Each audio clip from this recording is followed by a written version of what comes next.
인간의 육체에 가장 필요한 것이 뭘까요? 여러 가지가 있겠죠. 하지만 기본적으로 우리가 의식주가 해결해야 된다고 이렇게 말을 합니다.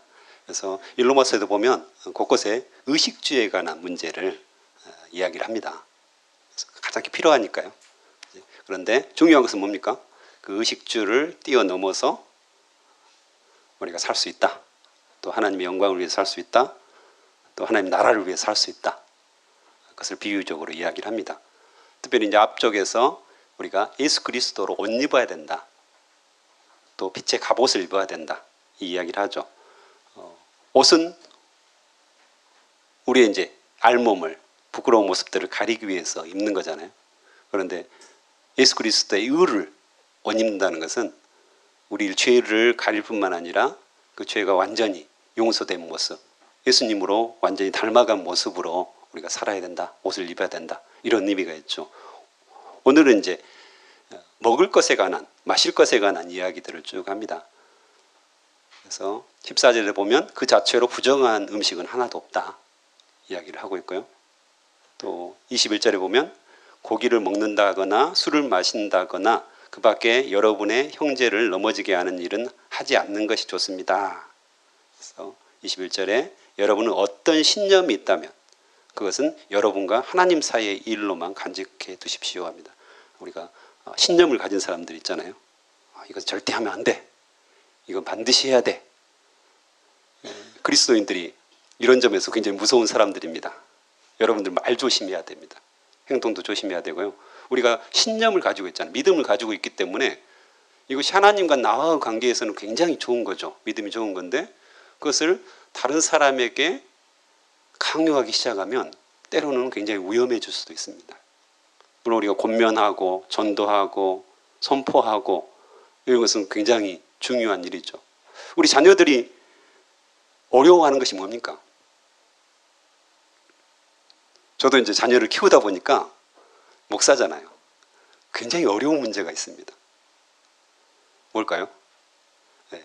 은연중에 강요를 하고 있습니다. 은연중에 강요를 하는 거죠. 나는 안 그랬어 라고 하시는 분들 많을 거예요.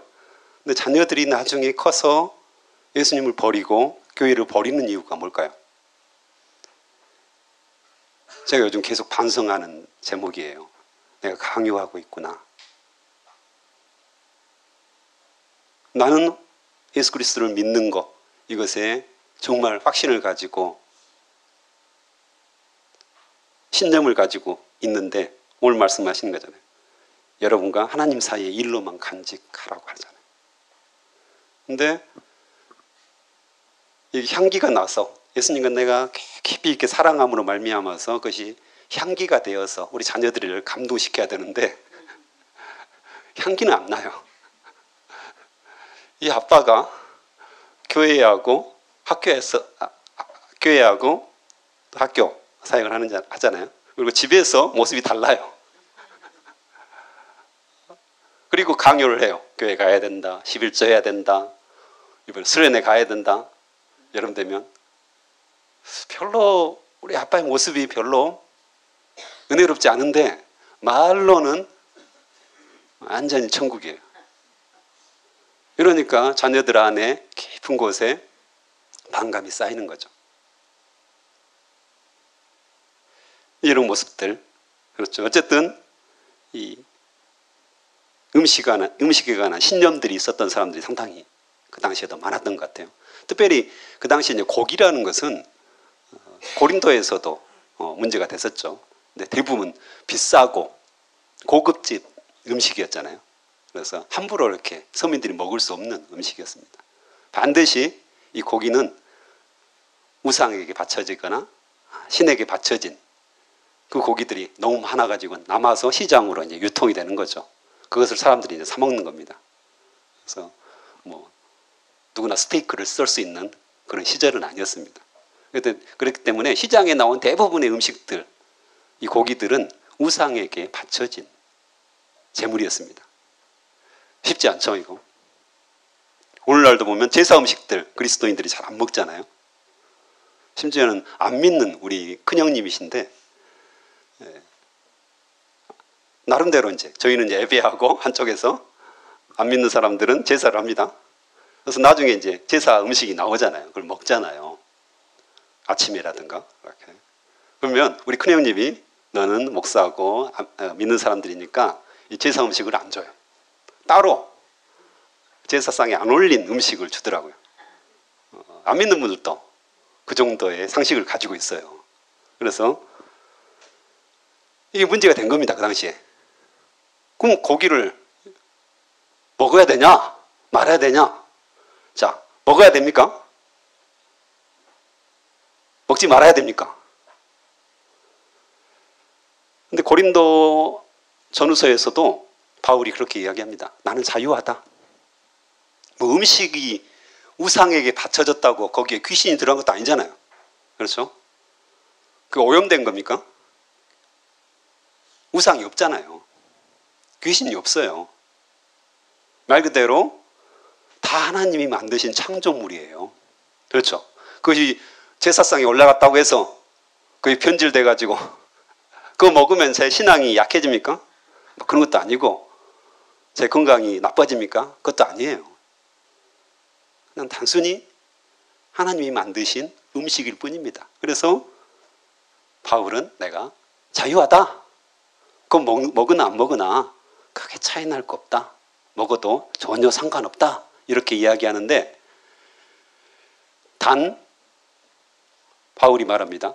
그 고기 먹는 것 때문에 형제가 실족한다면 나는 평생 고기를 입에도 안 되겠다. 이렇게 이야기하거든요. 그것 때문에 형제가 넘어진다면 나는 절대 고기를 안 먹을 것이다. 이렇게 이야기하는 거거든요. 내가 자유하지만 그 자유를 다른 사람이 넘어지는데 사용하지는 않겠다. 이게 바울의 고백이었습니다. 그래서 오늘 말씀에서도 고기를 먹거나 포도주를 마심으로 술을 마심으로 다른 형제를 넘어지게 하지 말라. 이 이야기를 충분히 하는 거죠. 그것이 본질은 아니니까요. 우리가 먹고 사는 거, 마시고 사는 것 때문에 크게 달라질 건 없습니다. 조금 먹어도 살고요. 많이 먹어도 살고요. 이것 안 먹어도 살고 먹어도 삽니다. 근데 그것 때문에 다른 사람을 넘어지게 한다면 나는 먹지 않겠다. 그 당시에도 뭐 신념이 있었겠죠. 절대 고기를 먹으면 안 된다. 그렇죠? 우상에게 바쳐진 그 고기를 어떻게 먹을 수가 있냐? 너 먹었어? 그러면 안 되지. 이런 신념을 가진 사람들이 상당히 있었을 거예요. 그리고 어떤 사람은 뭔 그냥 고기야. 우상이 어디 있어? 마음껏 먹어도 돼. 이런 사람도 있었을 거예요. 다 나름대로 자기의 신념을 가지고 있었고 자기의 믿음을 가지고 있었단 말이에요. 그런데 그것들을 우리가 다른 형제, 지금 하나님 나라의 공동체를 이야기하잖아요. 사랑으로 배려하고 서로 귀하게 여기는 하나가 되는 화평케 되는 우리가 공동체를 만들며 살아가는 거거든요. 그러기 위해서는 내 자유를 내려놓는 겁니다. 배려를 해주는 거죠. 이것이 다 옳지만 이것 때문에 상처받을 사람을 위해서 내가 잠시 내려놓는 그것에 대한 이야기들을 쭉 합니다. 그래서 먹고 마실 수 있어요. 인간의 기본적인 욕구니까요. 하지만 그것조차도 나는 하나님의 나라를 위해서 하나님의 나라의 공동체를 위해서 다른 지체를 위해서 내가 내려놓겠다. 그 권리를 포기하겠다. 이것이 다른 사람을 사랑하는 성령 안에서 행하는 사람들의 모습이라고 지금 이야기를 하고 있습니다. 또한 17절 같이 읽어볼까요? 17절 시작. 하나님의 나라는 먹는 일이나 마시는 일이 아니라 성령 안에서 누리는 의와 화평과 기쁨입니다. 네, 그렇죠. 다시 한번 강조를 하잖아요. 성령 안에서 누리는 의와 화평과 기쁨이라고 이야기합니다. 먹는 일이든 마시는 일이나 참 중요하지만 그것을 뛰어넘어서 우리가 성령 안에서 그것을 행할 수 있느냐 이 이야기를 하는 거죠. 19절에 보면 그러므로 우리 모두 화평함을 이루는 일과 서로 덕을 세우는 일에 힘씁시다. 서로 화목하게 되는 일이죠. 또한 서로 덕을 세우는 일. 이 덕을 세운다는 말이 의미가 있는데요. 헬라어로는 오이코스 데모라고 합니다. 오이코스 많이 들어봤잖아요. 오이코스가 이제 집이라는 뜻인데 집을 건축하다, 집을 세운다라는 의미가 있습니다. 서로 덕을 세우는 일은 집을 세우는 일과 같다고 이야기를 합니다. 그래서 한번 상상을 해봤는데요. 우리 지금 이 건물이 굉장히 단단하죠? 무너질 것 같지 않죠? 근데 이 건물을 이루고 있는 뼈대들 속에는 여러 가지가 있습니다. 그렇겠죠? 뭐가 있을까요? 모래도 있을 것이고, 그렇죠? 자갈도 있을 겁니다. 그 안에. 그 다음에 물도 있을 것이고요. 어느 정도는.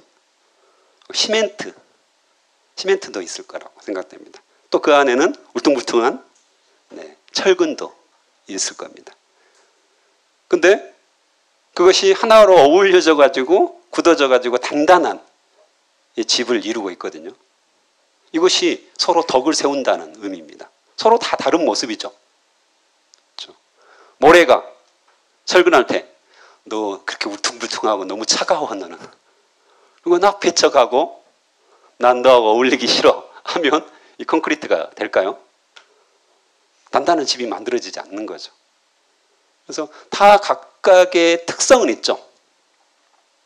각각 특성들은 다 있지만 그렇지만 그것들을 내려놓고 서로 하나가 되고 서로 연합이 되고 화합이 되는 그 모습 속에서 단단한 집이 이루어진 겁니다. 이것이 서로 덕을 세운다는 의미라고 합니다. 그래서 우리 성도들도 역시 마찬가지입니다.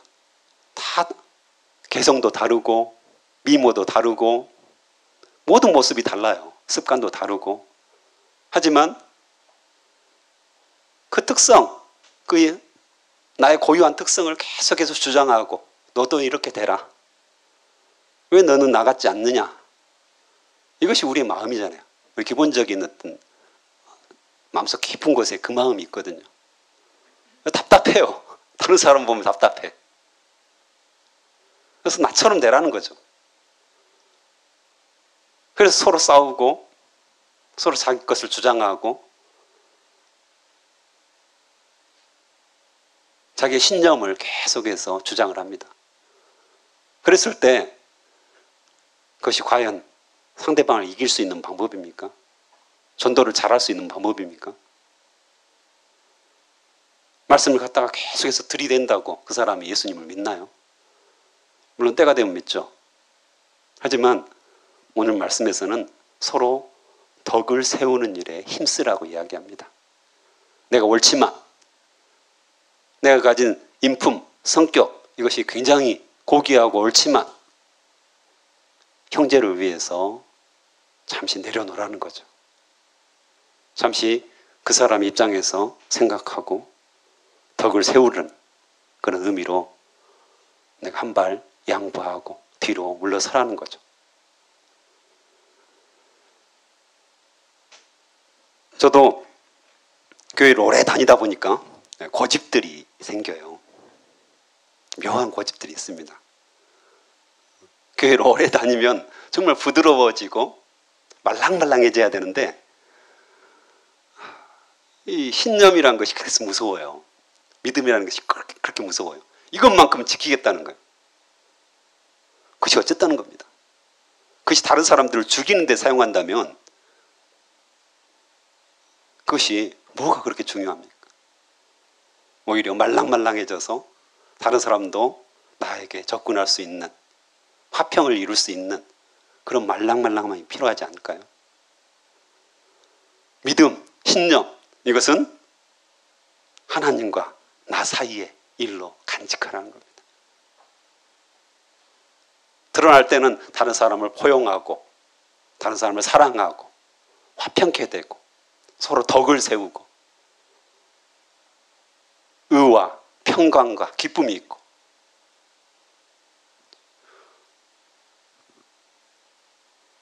내 친구 중에 교회를 다니는 친구가 있는데 그 친구 옆에 가면 늘 기쁨이 있어. 늘 즐거움이 있어. 늘 나를 받아줘. 나에게 늘 행복감을 줘. 이런 친구 우리가 대하지 않을까요? 점점 교회 오래 다닐수록 안 믿는 친구들이 없어져요. 왜 그럴까요? 분명히 이유가 있습니다. 분명히 이유가 있지 않을까요? 저도 안 믿는 친구들이 많지 않아요. 목사가 되고 그러면서 전도를 해야 되죠. 우리가 깊이 있게 한번 묵상해 볼 필요가 있습니다.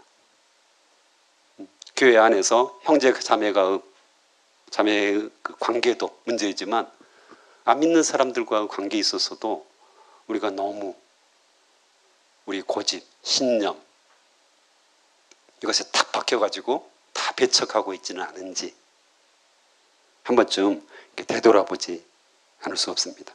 어쨌든 목사님 그 말이 쉽지 목사님도 안 되면서 맞습니다. 쉽지 않는 늘 우리에게 쉽지 않는 문제죠. 하지만 우리는 편한 쪽을 선택하잖아요.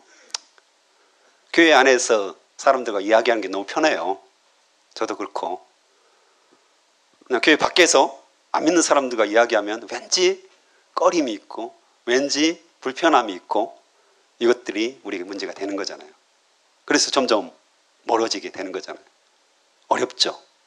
하지만 오늘 또 성령 안에서라는 단어가 굉장히 눈에 띄는 것 같아요. 로마서 전체적으로도 또 서신서 전체적으로도 복음서 전체적으로도 또 구약까지 넓혀도 이 성령의 역할 너무 중요한 거죠. 내 힘으로는 할 수 없다 이거 아닙니까? 내 힘으로는 할 수 없습니다. 성령께서 하셔야 합니다. 나는 죽었고 예수 그리스도의 부활과 함께 성령 안에서 사는 인생입니다. 우리 기도 제목 중에서 가장 중요한 것이 성령 충만이 아닐까 이런 생각들을 합니다. 성령을 의지하는 거죠. 나를 의지하지 않고 성령을 의지하는 삶. 오늘 설교를 통해서 수많은 이야기들이 나왔고 뭐 이전의 설교들도 수많은 이야기들이 나왔는데 그걸 어떻게 다 우리가 지킵니까? 말도 안 되는 이야기죠. 우리 인간의 힘으로는 도저히 불가능하다고 성경은 이야기합니다. 기독교가 다른 종교와 다른 점이 뭡니까? 다른 종교들은 자기들을 잘 갈고 닦아가지고 또 공덕을 쌓아가지고 열심히 빌어가지고 하늘을 감동시키고 신을 감동시켜서 자신들이 신이 되고 구원을 받을 수 있다고 이야기합니다. 자기들이 열심히 노력하면 된다고 이야기하죠. 기독교는 아주 반대입니다. 열심히 해서 될 일이 하나도 없습니다. 하나님의 은혜로 내 안에 성령께서 역사하셔야지 우리가 사랑도 할 수 있고요. 다른 사람들에게 전도도 할 수 있고요. 모든 것이 할 수 있습니다. 제가 설교에 올라올 때마다 늘 주님 성령 충만케 해주십시오 하고 저기 자리에 앉아서 계속해서 기도를 합니다. 올라오는 순간까지도 주님께서 말씀하여 주시옵소서. 성령 충만케 해주십시오. 제 입술이 아니라 성령께서 역사하셔야 됩니다. 라고 고백하고 올라옵니다. 모든 일이 그렇습니다. 그래서 이 새벽에 주님, 오늘 주님 여러 가지 말씀하셨지만 저는 연약합니다. 저는 부족합니다. 제가 할 수 있는 것이 하나도 없다는 것이 너무 안타깝습니다. 주님 긍휼히 여겨주시옵소서. 불쌍히 여겨주시옵소서. 주님께서 내 안에 성령으로 충만케 하사 주님께서 행하시는 일들